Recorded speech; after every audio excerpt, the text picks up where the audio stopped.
Hər birimizin motivasiyaya ehtiyacımız var. Bəs yaxşı, insan davranışlarını motivasiya eləyən hansı psixoloji ehtiyaclar var?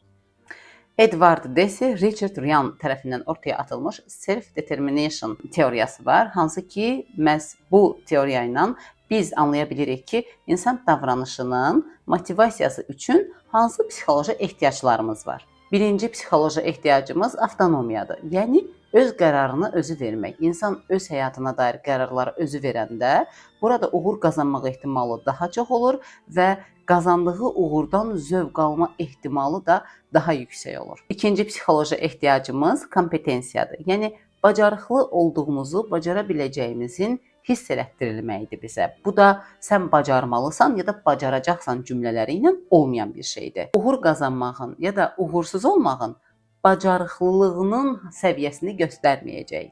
Sən ümumiyyətlə bacarıqlısan. Üçüncü psixoloji ehtiyacımız isə relatedness-dir. Yəni əlaqə və dəstək. Bu insanın sevdikləri tərəfindən anlaşılmağı, dəyər görməkdir əslində. Bu teoriyadan çıxan nəticə odur ki, hər birimizin doğmalarımızın, sevdiyimiz insanların mənəvi dəstəyinə ehtiyacımız var. Fiziki və maddi deyil, sırf mənəvi dəstəyə ehtiyacımız var. Mənəvi dəstək bizə nə verəcək bəs? Mənəvi dəstək uğurumuzu da, uğursuzluğumuzu da rahat yaşamağımıza, onu həzm eləməyimizə kömək olacaq.